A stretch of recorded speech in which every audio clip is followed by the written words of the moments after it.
প্রাণো পাখি রে আমার প্রাণ ময়না রে একদিন তো যাইবা পাখি ওড়িয়া একদিন তো যাইবে পাখি ছাড়িয়া বলি আমার প্রাণ পাখি রে আমার প্রাণ ময়না রে আমার প্রাণ পাখি রে একদিন তো যাইবা পাখি ছাড়িয়া একদিন তো যাইবা পাখি ওড়িয়া বড়ই পাতার গরম পানি গোসল করাইয়া আনি সাদা কাপড় দিবে তোমায় পরাইয়া সাদা কাপড় দিবে তোমায় পরাইয়া প্রাণ পাখি রে আমার কার ময়না রে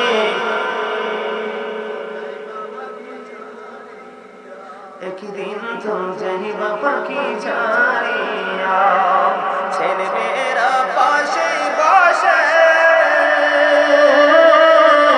কান্দিবে পাগলের বেশে চোখের জলে পড়বে কোরআন খুলিয়া চোখের জলে পড়বে কোরআন খুলিয়া পাখি রে আমার প্রাণ পাখি রে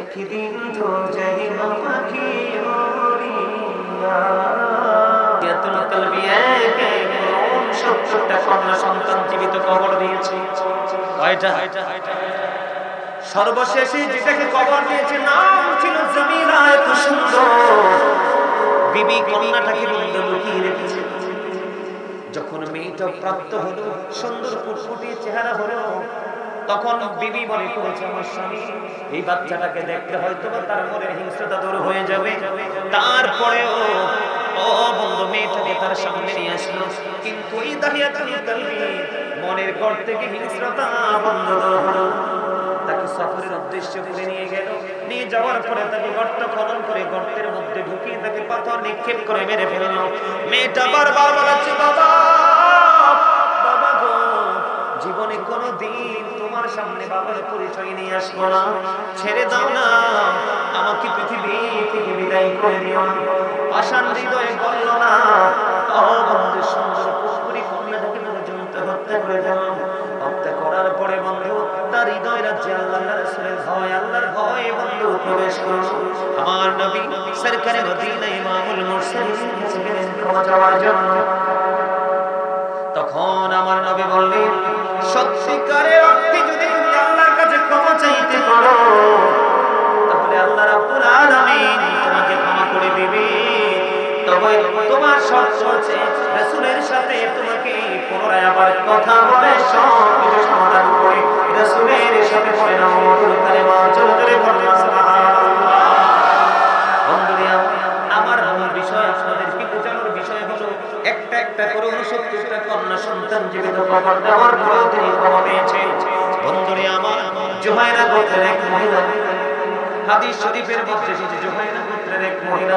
ব্যভিচারের মাধ্যমে বন্ধু সন্তান ধারণ করল সন্তান ধারণ করার পরে তার বাবা নবীজির কাছে নিয়ে আসলেন নবীজির কাছে যখন নিয়ে আসলো নবীজির কাছে নিয়ে আসার পরে বন্ধু নবীজি তাকে অর্ডার করলেন তুমি তোমার কন্যাকে নিয়ে বাড়িতে চলে যাও বাড়িতে চলে গেলে সুন্দর করে তাকে লালন পালন করতে থাকো তার সেবা যত্ন করতে থাকো বাচ্চা যখন প্রসব করবে বাচ্চা প্রসব হওয়ার পরে আমার কাছে তাকে নিয়ে আসবে লালন পালন করতে লাগলেন বন্ধু লালন পালন করতে করতে বাচ্চা প্রসব হলো আল্লাহর হাবিবের নির্দেশনাতে আবার আল্লাহর হাবিবের কাছে নিয়ে আসলো নিয়ে আসার পরে আল্লাহর হাবিব বললেন তার কাপড় দিয়ে তার বডিটা বেঁধে ফেলো তার বডিটা বাঁধা হলো তার জন্য গর্ত খনন করা হলো তাকে গর্তের মধ্যে ঢোকানো হলো পাথর নিক্ষেপ করতে থাকলো পাথর তাকে বন্ধু নিক্ষেপ করা হলো পাথর নিক্ষেপ করতে করতে করতে করতে মেয়েটা ইন্তেকাল করলো জোরে জোরে বলেন নাউজুবিল্লাহ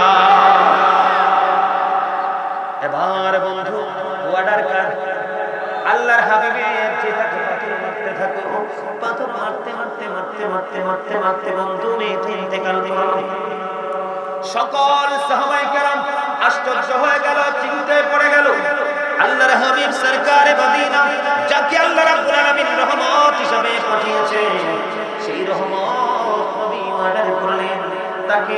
গর্তের মধ্যে ঢুকিয়ে তাকে পাথর নিক্ষেপ করে মারা হলো। কিন্তু সবাই চিন্তা করতেছে ওই মেয়েটার জানাজা কে পড়াবে। চিন্তা আছে না নাই? মেয়েটার জানাজা কে পড়াবে? সে তো অত্যন্ত নোংরা কাজ করেছে, পাপ কাজ করেছে, যাকে নবীজির নির্দেশে পাথর নিক্ষেপ করে মারা হলো। বন্ধু, পরক্ষণে দেখা যায় আপনার আমার প্রাণের নবীর মহিলার জানাজার জন্য ইমাম হয়ে গেল। আর জোরে বলেন না সুবহানাল্লাহ। বন্ধু, এই পেন্টাগ্রামের আমার ভাই বাবারা, আমার মা বোনদেরকে দেখে দেখে বলছি গো, বন্ধুদেরকে দেখে দেখে বলছি, হৃদয় করে শোনো, এটা হলো আমাদের জন্য, তোমাদের জন্য, সবার জন্য ইম্পর্টেন্ট একটা টিচিং। দাদা ভাই কি বলেন? দেখেন, আমার নবীজি অর্ডার করছে তাকে পাথর মারো যতক্ষণ পর্যন্ত মৃত্যুবরণ না করে। কিন্তু মৃত্যুবরণ করার পরে তারা জানাজার ইমাম হয়ে গেলেন আপনার আমার প্রাণের নবী। বন্ধু, এখানে একটা জিনিস আমি আপনাদেরকে শেয়ার করতে চাই। আল্লাহর হাবিবকে একদিন এক ব্যক্তির জানাজার জন্য ডাকা হলো। আল্লাহর হাবিব বললেন, একটু খেয়াল করবেন, কি বলতে চাই সেই কারোর কাছে ঋণী আছে কিনা। তিনি বললেন 2টি দিরহাম মাত্র ঋণী আছে। কয়টি দিরহাম? আমার নবী বললেন 2টি দিরহাম তার কাছে একজন এখনো পর্যন্ত পাও না, আমি নবী তার জানাজা পড়াবো না। সুবহানাল্লাহ বলেন না কেন? কি করব না? আমি নবী জানাজা পড়াবো না। বন্ধু, সবাই চিন্তায় পড়ে গেল। হযরত কাতাদা রাদিয়াল্লাহু তাআলা আনহু বললেন, ইয়া রাসূলুল্লাহ, ইয়া হাবিবাল্লাহ, নবী গো, আমি তার ঋণ পরিশোধের দায়িত্ব নিলাম। তারপরে আপনার প্রাণের নবী ওই ব্যক্তির জানাজা পড়াতে রাজি হলো। এখানে নিয়ে আসার কারণ হলো বন্ধু, 2টি টাকা মাত্র এক ব্যক্তি তার কাছে পাবে, এই জন্য নবীজি জানাজা পড়াইতে রাজি হয়নি। আর ওইদিকে মেয়েটা ব্যভিচারের মাধ্যমে সন্তান ধারণ করলো এবং সন্তান প্রসব করলো। পাথর নিক্ষেপ করে গর্তের মধ্যে তাকে ঢুকিয়ে মারা হলো। তারপরে কেন নবী স্বইচ্ছায় তার জানাজায় রাজি হয়ে যায়? চিন্তায় পড়ে গেল বন্ধু। নবীজি জানাজার কাজ সম্পূর্ণ করে ফেললেন। কেউ তো সাহস করে না, কেমন করব প্রাণের নবীকে প্রশ্ন করব। নবীকে প্রশ্ন করার মতো এত বড় দুঃসাহস কারণে নেই। হযরত ওমর অত্যন্ত দূরদর্শী ছিলেন, অত্যন্ত সাহসী ছিলেন বন্ধু। হযরত ওমর সব কাজ সম্পূর্ণ করার পরে এবার হযরত ওমর প্রশ্ন করলো, নবী গো, ইয়া রাসূলুল্লাহ,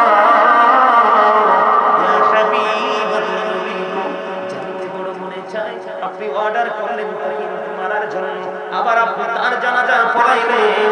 নবী গো, রহস্য গোপনে উদ্ঘাটন করতে হবে। এবার আমার নবী একটা ডাক দিয়ে বললেন, ওই মহিলাটা যে তাকওয়া নিয়ে যে তওবা করেছে, এই মহিলা এমন তওবা করেছে আল্লাহকে রাজি করার জন্য। ওই মহিলার মনে মনে চিন্তা হলো, আমার যদি মরণ হয় তারপর আমি মৃত্যুকে কবুল করতে রাজি আছি, মৃত্যুকে বরণ করতে রাজি আছি, কিন্তু তারপরেও আমি ক্ষমা না পেয়ে কদম দিব না। এমন ভাবে তওবা করেছে মেয়েটা, আল্লাহ রাব্বুল আলামিন তার প্রতি রাজি হয়ে গেছে। তার তওবাটা এতটাই গুরুত্বপূর্ণ এবং গ্রহণযোগ্য ছিল। মদিনার 70 জন পাপীকে যদি ওই একটা মহিলার তওবাটা ভাগ করে দেওয়া হয়, 70টা পাপীর ক্ষমার জন্য যথেষ্ট হয়ে যাবে। আর জোরে জোরে বলুন না সুবহানাল্লাহ। বন্ধুরে আমার, হৃদয় করে শুনতে হবে, ব্রেইনে ঢুকাতে হবে। এই কান দিয়ে শুনে এই কান দিয়ে বের করে দিলে হবে না। এই জন্য আল্লাহ রাব্বুল আলামিন বলেছেন, ইয়া আইয়ুহাল্লাযীনা আমানু তুবু ইলাল্লাহি তাওবাতান নাসুহা। লবণ ছাড়া খাবারের মতো কিসের মতো? লবণ ছাড়া খানার মতো মজা নাই। এই দাদাই কইছে মজার কথা। কি কি মনে করতেছে? কাগজি কাটি কারি ঘুড়ি বানাকার উড়াতা হ্যায় আসমান মে, ঘুড়ি বেচারা কিয়া করেগা, রশি মৌলা কাহতরি। বুঝছেন? হ্যাঁ বুঝছেন? আপনার আমার দেহটা হলো কাগজের ঘুড়ির মতো, রুহটা হলো রশির মতো। কিসের মতো? রুহটা হলো কিসের মতো? আল্লাহ রাব্বুল আলামিন আজরাইল হলো নাটা, আজরাইলকে অর্ডার করেছে নাটার মধ্যে রশিটা লাগাইয়া টান দাও। বন্ধু যেমনি করে কাগজটা কাইটা ঘুড়ির মধ্যে রশিটা লাগাইয়া মালিক ছেড়ে দে, আনন্দে উঠতে থাকে। মালিকের যখন সময় হয় মালিক নাটাই ধরে টানতে থাকে রে, ঘুড়ি মালিকের হাতে আসতে বাধ্য। ঠিক তুমি আমি আমরা সবাই বন্ধু ঠিক কাগজের ঘুড়ির মতো, আত্মাটা হলো রশির মতো, আজরাইল হলো নাটাইয়ের মতো। আজরাইল অর্ডার করতে দেরি আল্লাহ রাব্বুল আলামিন তাৎক্ষণিকভাবে প্রাণ পাখি নিয়ে যেতে দেরি করবে না। এই জন্য আল্লাহ রাব্বুল আলামিন বলে দিয়েছেন, যখন তোমার কেউ ছিল না তখন ছিলাম আমি, এখন তোমার সব হয়েছে ফল হয়েছে। যখন তোমার কেউ রবে না রব শুধু আমি, আমার কাছে আসতে হবে মনে রেখো তুমি। তোরা চাষনে কিছু কারো কাছে খোলার মধ্যে ছাড়া, অন্যের উপর ভরসা ছেড়ে নিজের পায়ে দাঁড়া। জোরে জোরে বলুন ঠিক না রে? আপনি মরে যাওয়ার পরে আপনার সন্তান হাদিয়া পাঠাবে, স্বপ্ন কল্পনা দেখেন না। যেই দুনিয়া আসছে আপনার সন্তান বলবে বাবার কবর জিয়ারত করা বেদাত, দেওয়া তো হাত ধরে। এই জন্য বলছি এখনো সময় আছে, বন্ধু জোগাড় করে কবরে যা। বন্ধু উপায় নাই যমুনার তীরে, কত ঢেউ চলে যায় আসে না তীরে। পদ্মা যমুনার তীরে, কত ঢেউ চলে যায় আসে না। আমিও চলে যাব এমনি করে, আসবো না প্রভু ফিরে। পদ্মা মেঘনা যমুনার তীরে, কত ঢেউ চলে যায় আসে না। আমিও চলে যাব এমনি করে, বলেন আমিও চলে যাব এমনি করে, আসবো না প্রভু ফিরে। সবাই কত ঢেউ চলে যায় আসে না প্রভু। মারহাবা বলেন, ঠিক না বেঠি? আরে জোরে। পাখি রে আমার কালো ময়না রে, একদিন তো যাইবা পাখি ওড়িয়া, একদিন তো যাইবে পাখি ছাড়িয়া। বলি আমার কালো পাখি রে আমার কালো ময়না রে, আমার কালো পাখি রে, একদিন তো যাইবা পাখি ছাড়িয়া, একদিন তো যাইবা পাখি ওড়িয়া। বড়ই পাতার গরম পানি গোসল করাইয়া আনি, সাদা কাপড় দিবে তোমায় পরাইয়া, সাদা কাপড় দিবে তোমায় পরাইয়া। কালো পাখি রে আমার কালো ময়না রে,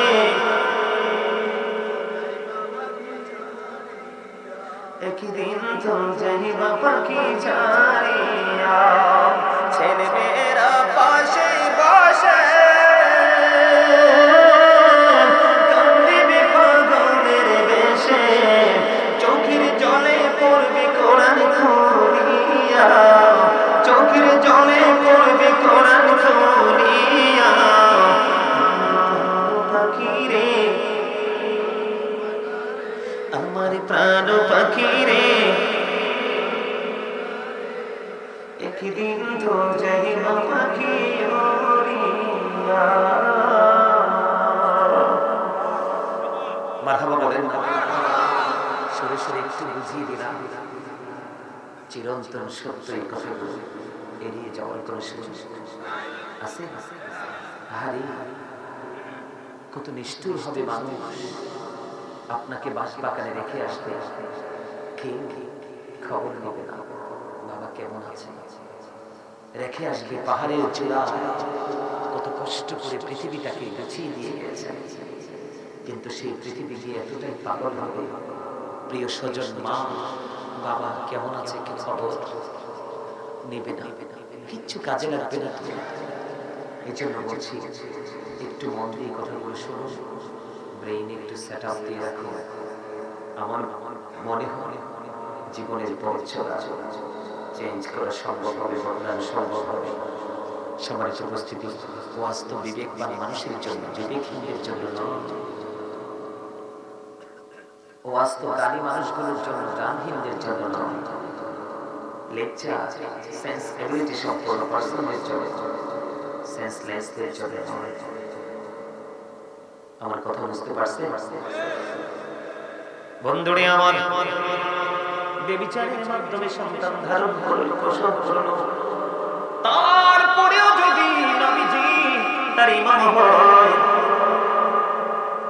তাহলে ওর চেয়ে দামি আর কে হতে পারে?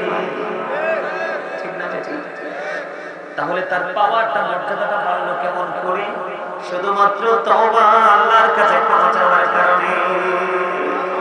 জোরে জোরে বলুন না সুবহানাল্লাহ। বিরক্ত হন আরেকটু, এই বিষয়টা নিয়ে আরেকটু কথা বলবো।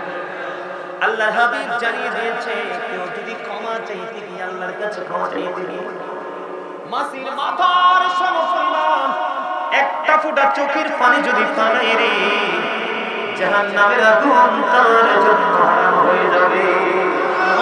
জোরে জোরে বলুন না সুবহানাল্লাহ। বন্ধুরে আমার, ধরেন আপনার একটা ওট নিয়ে আপনি সফরে বের হলেন। হাদিস শরীফের মূল ভাষাটা কি? আপনি যখন সফরে বের হলেন, সফরে বের হওয়ার পরে হঠাৎ করে আপনার ওটটা হারিয়ে গেল। উটের পিঠে আপনার খাবার দাবার, পোশাক আশাক, পানীয় সব কিছু উটের পিঠে। আপনি বন্ধু খুঁজতে খুঁজতে খুঁজতে খুঁজতে পাগল হয়ে গেলেন। ওট হারিয়ে যাওয়া মানে আপনার সব হারিয়ে যাওয়া। আপনি কোনোভাবে ওটটাকে খুঁজে পাচ্ছেন না, ক্লান্ত। একটা গাছের ছায়ার নিচে আপনি তন্দ্রাচ্ছন্ন হয়ে বসে রইলেন। হঠাৎ করে চোখ খুলে দেখলেন আপনার ওটটা আপনার কাছে এসে হাজির হয়ে গেছে। কি হয়ে গেছে? তখন আপনি খুশি হবেন নাকি বেজার হবেন? আমার নবীজি বলেছেন, হারিয়ে যাওয়া ওট ফিরে পাওয়ার পরে উটের মালিক যত বেশি খুশি হয়, তার চেয়ে বেশি খুশি হয় বান্দা পাপ করার পরে যখন আল্লাহর কাছে ক্ষমা চায়। জোরে জোরে বলুন না সুবহানাল্লাহ। হাদিস শরীফের মধ্যে এসেছে, তিনি ওটটা ফিরে পাওয়ার পরে এত বেশি খুশি হয়েছে, আল্লাহর হাবিব বলেছেন তিনি এত বেশি খুশি হয়েছেন, তিনি বলতেছেন, আল্লাহ গো, তুমি আমার, আমি তোমার রব, তুমি আমার বান্দা। জোরে জোরে বলুন আল্লাহু আকবার। কথা কি বুঝতে পারছেন? ওনার বলার কথা ছিল কি? তুমি আমার রব, আমি তোমার বান্দা। কিন্তু উনি ওটা ফিরে পাওয়ার পরে এত বেশি খুশি, এত বেশি আনন্দিত হয়েছে, তিনি বলেছে, আমি হইলাম তোমার রব, তুমি আমার বান্দা। জোরে জোরে বলুন না আল্লাহু আকবার। খবর না জানি বন্ধুরে আমার, বোঝানোর জন্য বলছি। আমি আপনাদেরকে আরেকটা হাদিস শরীফ পড়ছি, আমি কথা বলবো না, আপনারা মনটা দিয়ে শুনেন। এক ব্যক্তি বন্ধু 99টা খুন করলো। কয়টা? হাদিস শরীফ বুখারী এবং মুসলিম শরীফের মধ্যে এসেছে বন্ধু। কয়টা? 99টা খুন করলো। খুন করার পরে বন্ধু তিনি একজনের কাছে জানতে চাইলেন, আমি 99টা খুন করছি, আল্লাহ ক্ষমা করবে কিনা? কয় না, এত বড় পাপের ক্ষমা নাই। তিনি সঙ্গে সঙ্গে ব্যক্তি পর্যন্ত হত্যা করে ফেলেছে। কয়টা হলো? 100টা খুন করলো। 100 খুন করার পরে আল্লাহর প্রিয় বুজুর্গের কাছে জানতে চাইলেন, আমি একটা একটা করে 100 খুন করেছি, 100টা খুন করেছি, আল্লাহ আমাকে ক্ষমা করবে কিনা? এবার তিনি বললেন, ক্ষমা করবে, তবে তুমি যেখান থেকে এসেছো সেখানে আর ফিরে যেতে পারবে না। আমি যে রাস্তা দেখিয়ে দেবো সেই রাস্তায় তুমি অগ্রসর হবে, কারণ সেই জায়গার সব মানুষ আল্লাহর গোলামিতে নিয়োজিত। এবার ওই কি করলেন, যিনি হত্যাকারী, যিনি আল্লাহওয়ালা বুজুর্গগুলো দেখিয়ে দিয়েছেন তুমি এই পথে হাঁটো, তিনি ওই পথে হাঁটতে শুরু করেন। হাঁটতে হাঁটতে হাঁটতে হাঁটতে বন্ধু পথের মধ্যখানে, কোথায়? পথের মধ্যখানে দুই দল ফেরেশতা আসলো। একদল গজবের, আরেক দল হলো কিসের? নিয়ামতের। জান্নাতি এবং জাহান্নামী দুজন টানা ফেসলা করতেছে। দুইটা দল তার মৃত্যুর সময় তারা প্রাণটাকে নিয়ে যাবে। যারা জান্নাতি তারা বলতেছে সে পাপের জগৎ ছেড়ে এসেছে, আর যারা জাহান্নামী তারা বলতেছে না না, তার প্রাণটা আমরা কিনে নিব, অনেক বড় পাপ। দুই পক্ষের মধ্যে যখন দ্বন্দ্ব কলহ চলতেছে, কথোপকথন কাটাকাটি, আল্লাহ রাব্বুল আলামিন ফয়সালা দেওয়ার জন্য আরেকজন পাঠিয়ে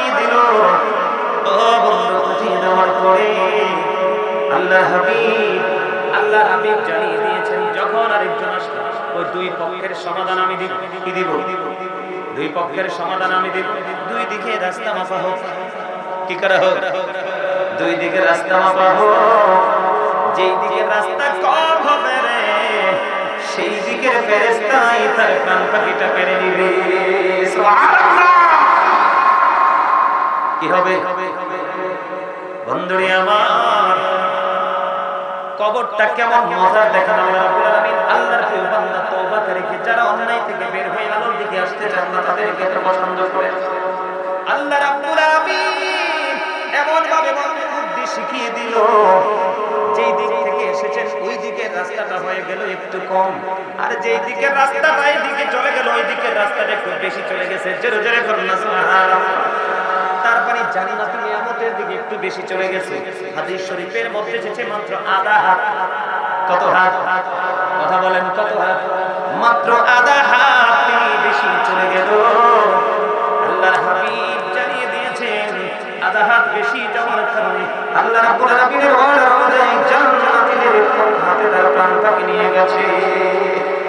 রহমতের ফেরেশতা তার প্রাণ পাখি নিয়ে গেছে। বন্ধু, আল্লাহ রাব্বুল আলামিন একদিকের জমিনকে বলছে তুমি বড় হয়ে যাও, আরেক দিকের জমিনকে বলছে ছোট হয়ে যাও। আল্লাহর উদ্দেশ্য হলো আমার বান্দা অপরাধ করছে তো কি হয়েছে, সেই জন্য এখন অপরাধ থেকে মুক্তি দিতে চায়। তাহলে আমাদের পাপ আছে না? আমাদের পাপ ক্ষমা হবে কিভাবে? আমাদের পাপ থেকে আমরা মুক্তি পাবো নামাজের মাধ্যমে। এক ব্যক্তি ভুল করে এক মহিলাকে চুমু খেয়েছে। চুমু খাওয়ার পরে মনে হয়েছে সেটা অনেক বড় অন্যায় করেছে। হাদিস শরীফের মধ্যে এসেছে আল্লাহ রাসূল বলেছেন, তুমি চুমু খেয়েছো, পাপ থেকে মুক্তি পেতে চাও, তুমি বেশি বেশি করে নামাজ পড়ো। জোরে বল না সুবহানাল্লাহ। আরে ভাই, আমি কি ভুল বলছি? এদিকে দেখেন, হযরত আবু জাওয়ার রাদিয়াল্লাহু তাআলা নবী হাদিস বর্ণিত, আমার নবী শীতের দিনে বের হওয়ার পরে দেখবেন শীতের দিনে গাছের পাতা ঝরে যায়, কিন্তু যায় কি যায় না? আমার নবী দেখলেন গাছের পাতা জোরে জোরে পড়ছে। নবীজি গাছের ডালে ধরলেন, ধরার পরে আবু জরকে ডাক দিলেন, রে আবু জর। আবু জর উত্তর দিল, লাব্বাইক ইয়া রাসূলুল্লাহ, আমি হাজির। আমার নবী বললেন, রে আবু জর, শীতের দিনের কারণে যেমনি গাছের পাতা বিরামহীন ভাবে জোরে জোরে পড়ছে, আল্লাহর বান্দা আল্লাহর কুদরতি কদমে যখন পা বাড়াবে, আল্লাহর কুদরতি কদমে যখন সিজদা দিবে ভালোবেসে, ওই গাছের পাতার মতো তার জীবনের গুনাহগুলি মাফ হয়ে যাবে। গাছের পাতাগুলো যেমনি ঝরে পরিষ্কার হয়ে যায়, ওই ব্যক্তি নামাজি ব্যক্তির জীবনের গুনাহগুলো তেমনি ঝরে যাবে। আরেকটা কি করতে হবে? কোরআন তেলাওয়াত করতে হবে বেশি বেশি করে। আল্লাহ কোরআন যারা তেলাওয়াত করে, কোরআনকে ধারক বাহক যারা, আল্লাহ রাব্বুল আলামিন বলবে তোমরা কোরআন তেলাওয়াত করতে থাকো যতক্ষণ না পর্যন্ত তোমরা তোমাদের গন্তব্যে না পৌঁছাবে। বন্ধু, কোরআনের প্রেমিক কোরআন তেলাওয়াত করতে থাকবে। তেলাওয়াত করতে করতে করতে করতে সেই জান্নাত পর্যন্ত পৌঁছাবে, তখনই তার কোরআন তেলাওয়াত থামবে। কি নামাজ, কোরআন তেলাওয়াত আর বেশি বেশি করে দান সদকা করতে হবে। কি করতে হবে? এখন আমরা মোটামুটি বিষয়টা, আমরা নামাজ যাই পড়ি আর না পড়ি, কোরআন তেলাওয়াত যাই করি আর না করি, কিন্তু দান করার কথা কইলেই অনেকেই বন্ধু কি হয়, মুখ বেজার করে না। আপনারা কি দান করার অভ্যাস আছে? আছে? কেন বলছি জানেন? একটা সাইড আর একটা করা যাবে না, সবগুলো করতে হবে। কি করতে হবে? আমার দিকে তাকান। সাবধানী হতে হলে, 100% ঈমানদার হতে হলে সূরা বাকারার দিকে নজর দিতে হবে। আল্লাযীনা ইউমিনুনা বিল গায়বি ওয়া ইউকিমুনাস সালাতা ওয়া মিম্মা রাযাকনাহুম ইউনফিকুন। সাবধানী ওরাই কারা যারা অদৃশ্যে বিশ্বাস করে, নামাজ কায়েম করে, সালাত কায়েম করে, এবং আল্লাহ বলেছেন আমি যে সম্পদ দিয়েছি, অর্থ দিয়েছি, দৌলত দিয়েছি, তা থেকে যারা দান করে। আমি আপনাদেরকে বলে দিতে চাই, আপনি ঈমানদার বিশ্বাস করলেন, আপনি নামাজও পড়লেন, আল্লাহর কথা অনুযায়ী দান করার ক্ষেত্রে আপনি নাই, তাহলে আপনি কি 100% হতে পারছেন? কথা বলেন না কেন? 100% যারা আল্লাহর কাছে গ্রহণযোগ্য হবে। এবার আমি একটু একটা হাদিস শরীফ আপনাদেরকে শোনাই। বন্ধু, আব্দুল্লাহ ইবনে মাসউদ রাদিয়াল্লাহু তাআলা থেকে হাদিস বর্ণিত, আমার নবী আপনার নবী, দুই জাহানের বাদশা নবী। আজকে আমি যেমনি আপনাদের সামনে কোরআন হাদিসের কথাগুলো বলতেছি, তেমনি ভাবে আল্লাহর হাবিব সমস্ত সাহাবায়ে কেরাম যারা ছিলেন ডেকে প্রশ্ন করলেন, তোমাদের মধ্যে এমন কি কেউ আছো যে নিজের সম্পদের চাইতে ওয়ারিসের সম্পদ বেশি পছন্দ করো? ইয়া হাবিবাল্লাহ, নবী গো, আমাদের মধ্যে এমন তো কেউ নেই যে নিজের সম্পদের চাইতে ওয়ারিসের সম্পদ বেশি পছন্দ করে। এবার আমার নবী আবার পুনরায় বলতে লাগলেন, তাহলে শোনো। আমার নবী বললেন, ইন্তেকাল করার আগে তোমরা যা আল্লাহর পথে খরচ করে যাবে, ব্যয় করে যাবে, এগুলোই হলো তোমার সম্পদ। আর যা পৃথিবীতে রেখে যাবে তা হলো তোমার ওয়ারিসের সম্পদ। আল্লাহু আকবার বলেন না? আরে আরো জোরে। আমি মনে হয় হাদিস শরীফের মূল ভাষাটা আপনাদেরকে বুঝাইতে পারিনি। আমি বুঝাইতেছি আল্লাহ রাসূল কি বলতে চাইছে। মানে আপনি আমি পৃথিবীতে থাকতে যা দান করে যাব, এগুলো হলো একক আমার সম্পদ, আপনার সম্পদ। কার? কিন্তু আপনি মরে যাবেন, কবরে চলে যাবেন, আপনার বাড়ি থাকবে, গাড়ি থাকবে, সোনা গয়না, টাকা পয়সা থাকবে। আল্লাহর হাবিব বলেছেন এগুলো তোমার না, কারণ কবর থেকে ফিরে এসে তুমি আর দাবি করতে পারবা না, নিতেও পারবা না। এগুলো হয়ে যাবে অন্য আরেকজনের সম্পদ, তোমার ওয়ারিস যে আছে পরবর্তী জেনারেশন তার। তাহলে আপনি কি নিজের পথে নিজের সম্পদ জোগাড় করবেন না অন্যেরটা? আগে নিজেরটা, ঠিক কিনা বলে? আরো জোরে বলে, আরো জোরে। আগে কোনটা? তাহলে আমি আইসা দেখলাম আজকে আপনাদের মসজিদের অবস্থা একেবারে খারাপ। রিকশা যদি চালায় মানুষ খায় রে, রিকশা চালানোর টাকা দিয়ে যদি প্রতিদিন একটা পান করে মসজিদ করে, বন্ধু এমন মসজিদ থাকার কথা না। আপনারা তো জানেন না, হাদিস শরীফের মধ্যে এসেছে আল্লাহর হাবিব বলেছে পৃথিবীর বুকে ছোট্ট হোক বড় হোক, মাটি দিয়ে হোক, টিন দিয়ে হোক, আর বিল্ডিং দিয়ে হোক, কেউ যদি দুনিয়ায় মসজিদ বানায় রে, আমার আল্লাহ খুশি হইয়া ওই মসজিদ বানায় যিনি সাপোর্ট দিয়ে থাকে, হেল্প করে থাকে, তাদের জন্য আল্লাহ জান্নাতে ঘর বানায়। আপনি আমি কি চিরকাল থাকতে পারবো? আরো জোরকাল থাকতে পারবো? আমার মোবাইলটা তো আমার পিচ্ছির কাছে। আমার গ্রামে 30 বছরের একটা পুরনো মসজিদ, আপনারা অনলাইনে গিয়ে আমার আলোচনা শুনেন কিনা এখানকার মানুষ আমি জানি না। শুনে আপনারা কি দেখছেন অনলাইনে একটা মসজিদ আসছে, ভিডিও দেখছেন? এই মসজিদটা 30 বছর পরে মসজিদের পাশে বিশাল একতলা বিল্ডিং, কত সুন্দর। পাশে ও পাশে বিল্ডিং, বড় বড় ছাদ দিয়ে বহুতল ভবন হচ্ছে। মসজিদে মিটার নাই, মসজিদে মিটার নাই। মসজিদের মাটির দেয়াল ভেঙে যাচ্ছে, চালগুলো ভেঙে পড়তেছে। মানে এই বছর মানুষ নামাজ পড়ার মতো কোনো ব্যবস্থাই, জানালাগুলো একবারে গুণ খাইতে খাইতে একবারে ধ্বংস করে দিচ্ছে। আমি দীর্ঘদিন প্রায় 8-10 বছর পরে আমি আমার গ্রামে গেছি, দীর্ঘ 8-10 বছর পরে যাওয়ার পরে আবার মুরব্বি থাকে না কিছু প্রেমিক, ওরা তো জড়াই ধরছে, বাবা আমাদের মসজিদে তো মিটার নেই। 1 সপ্তাহ পরে মিটারের টাকা পাঠিয়ে দিলাম, মিটার নামাইল, ওরা তো মহা খুশি। এবার ধরছে আমার এক চাচা, মানে কাঁদতেছে আর বলতেছে, বাবা মরার আগে কি মসজিদ দেখে মরবো না? যেখানেই যাই সেখানে মসজিদ দেখলে অন্তর শীতল হয়। তখন আমার গ্রামের মসজিদের দিকে আমি তাকাই থাকি, আহারে কয় কোনোদিন স্বপ্ন তো থাক দূরে, দুঃস্বপ্নও দেখিনি যে আমার এই গ্রামে মসজিদ হবে। আমি গুনাহগার, আল্লাহ আমাকে হয়তো কবুল করছে না। ঠান্ডা মানুষ, আজকে 6 মাস চলতেছে। এই মাসে কয় মাস? 6 মাস রানিং চলতেছে। আশা করি আগামী 1 মাসের মধ্যেই আমরা মসজিদে জমা করতে পারবো। আমি গুনাহগার।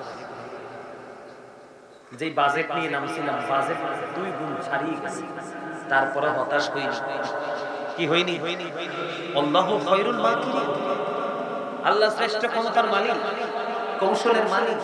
আল্লাহ বলে কোন হয়ে যাও, ফায়াকুন হয়ে যাবে। অস্বীকার করতে পারবো?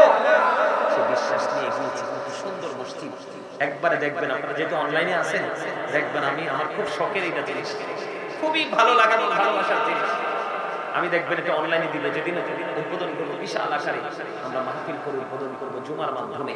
সম্মানিত উপস্থিতি, আপনাদের কাছে বলে গেলাম, দেখবেন দৃষ্টিনন্দন একটা মসজিদ হবে। ডিজাইনটা একেবারে অত্যাধুনিক। কারণ আমি মনে করি আমি আজকে যা অর্জন করেছি তা রেখে যাবে, একটাও পাঞ্জাবির কোনায় করে নিতে পারবো না, নিলেও কাজে লাগবে না। কারণ ফেরেশতারা তো ঘুষ খায়, খায় ঘুষ খায়। আরো জোরে, খায় ঘুষ খায়, দেওয়া যায়? নাউজুবিল্লাহ, নাউজুবিল্লাহ। আমি বিশ্বাস করি আমার এটাই সমস্যা। কিছুদিন আগে আমার একটা জ্বর হয়েছে, খুব বড়। তো এত জ্বর হয়েছে, পাশের অনেক কাউকে আমি ডাকি না। মানে আমি একটু পরে পরে শুধু ওয়াশরুমে যাই আর হাত মুখ দিই, কারণ জ্বর যখন আসবে তখন ঠান্ডা কাপড় দিয়ে বুঝবেন জ্বর কন্ট্রোলে থাকবে। জ্বর মানিটা কোনো রোগ নাই, কি পরে আমি মনে মনে কি আল্লাহ কি নিয়ে যাবো কবরে, মনে হয় যে কিছুই করি নাই। পরে যখন আমি আমার মসজিদের দিকে তাকাইছি